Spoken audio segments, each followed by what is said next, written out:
Hola amigos, este es el vídeo 6/6 del curso Control Presupuestario. Este es un vídeo promocional y hemos considerado incluir la historia del pensamiento económico, pues para un empresario conocer las raíces de la ciencia económica es muy importante.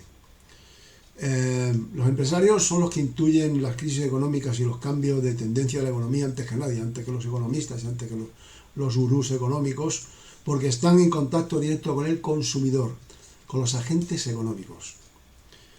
Ahora vamos a tocar la diapositiva siguiente, que hablamos de las raíces de la ciencia económica. Aquí exponemos lo que empieza en la rama especulativa en la antigua Grecia, con Platón, el primer proyecto de la organización económica de la sociedad, con la planificación de la distribución, y Aristóteles, que habla de la función del dinero, la teoría del valor y de la administración de la casa. Justamente economía quiere decir, viene del griego, de dos palabras, que es oikos, casa, y nomos, leyes o reglas, las reglas de la casa. Y en la Edad Media se trataban ya temas económicos, pero en lo que concernía solo a la moral y a la religión. Tenemos el mercantilismo del siglo XVI, la escolástica tardía del siglo XVI y XVII, la Escuela de Salamanca, Francisco de Vitoria, Juan de Mariana, Domingo del Soto, Azpilicueta. Trata del tratamiento de los pobres, de las cargas impositivas, la teoría del valor y el intercambio externo. Después ya tenemos, y del dinero, el descubrimiento de América, y después pasamos ya al liberalismo económico clásico. Adam Smith, en 1723 a 1790. Escribió el libro de la naturaleza y causa de la riqueza de las naciones. Es uno de los libros más leídos de la ciencia económica de toda la historia. Expone su análisis sobre el origen de la prosperidad de países como Inglaterra o los Países Bajos. Desarrolla teorías económicas sobre la división del trabajo, el mercado, etc. Tomás Malthus, Juan Bautista Say y David Ricardo, aquí tenemos el gráfico, Principios de Economía Política y Tributación. Este es un economista inglés, judío sefardí y portugués. El título de una de sus obras es Principios de Economía Política y Tributación. Aquí vemos en este gráfico, sus teorías están basadas en que los precios agrícolas condicionan la renta de la tierra. El modelo de la ley de rendimiento decreciente dice, en la medida que se intensifica la mano de obra o el capital, su rendimiento es cada vez menor. Ahora nos vamos a la diapositiva siguiente.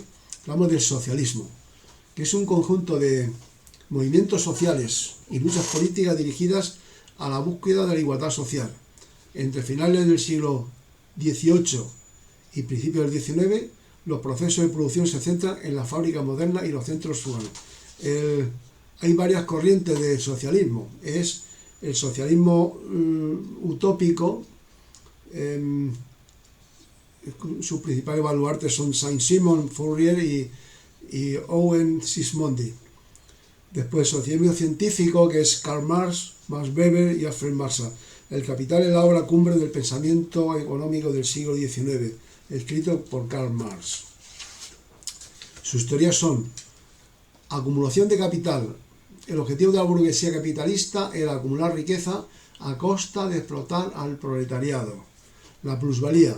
El beneficio empresarial se estima entre la diferencia de lo que produce el obrero y lo que obtiene de su posterior venta. Y la dictadura del proletariado es el proceso de la construcción del comunismo en la cual los trabajadores asumen todos los poderes.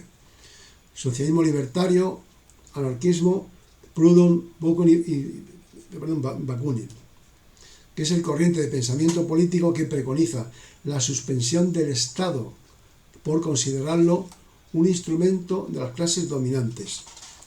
Sin entrar en más detalles, ya que esto no es un curso de economía política, después de la caída del muro de Berlín, observamos con estupor que todos los países con regímenes comunistas solo presentan retraso, dictadura y miseria.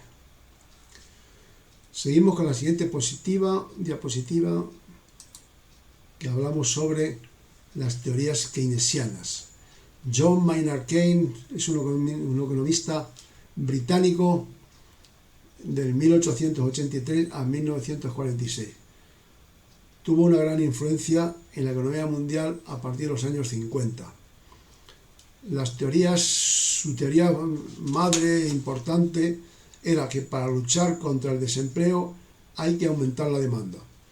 Aquí bajamos los impuestos a las economías domésticas, bajamos el coste del dinero para incentivar a las empresas y crear empleo, aumentamos la obra pública de carreteras, ferrocarriles, pantanos para crear mano de obra, bajar los tipos de cambio para favorecer las exportaciones. Esta es su teoría sobre luchar contra el desempleo. Y para luchar contra la inflación, pues es al contrario. Subimos los impuestos a las economías domésticas para reducir el consumo, subimos el coste del dinero para bajar el volumen de las inversiones,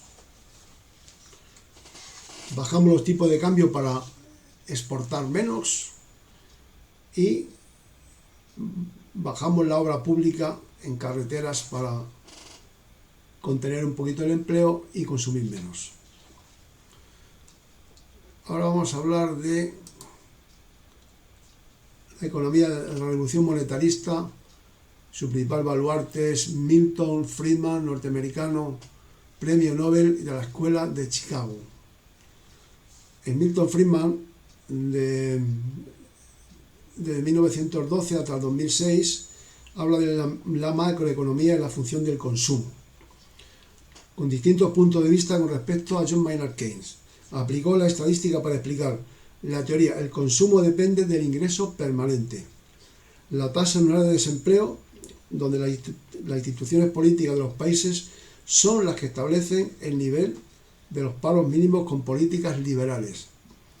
Y la estabilidad económica, que habría que controlar el dinero por el Banco Central para evitar fluctuaciones y estabilizar la economía. Y en macroeconomía habla de las expectativas de futuro del capitalismo, que se le achacó como un ferviente defensor, y efectivamente fue así. El capital ha sido muy bueno para la humanidad, si observamos que van disminuyendo el número de pobres en el mundo, según las cifras de las Naciones Unidas. Y en economía positiva, los economistas pueden proponer hipótesis que no tienen por qué ser realistas. Todos los mercados tienden al equilibrio, ofertas y demanda tienden a ser iguales. La naturaleza humana tiende a la estabilidad. Y como digo siempre, queridos amigos, hasta aquí hemos llegado. Fin de los 6 vídeos publicitarios. Tenéis el correo para poder contactar y conseguir el libro del proyecto en formato PDF y poder efectuar cuantas consultas sean necesarias de forma gratuita. Esto va para empresarios pequeños, para medianos, estudiantes de económicas y gestores. Hasta pronto, queridos amigos. Fran Alba se despide de vosotros.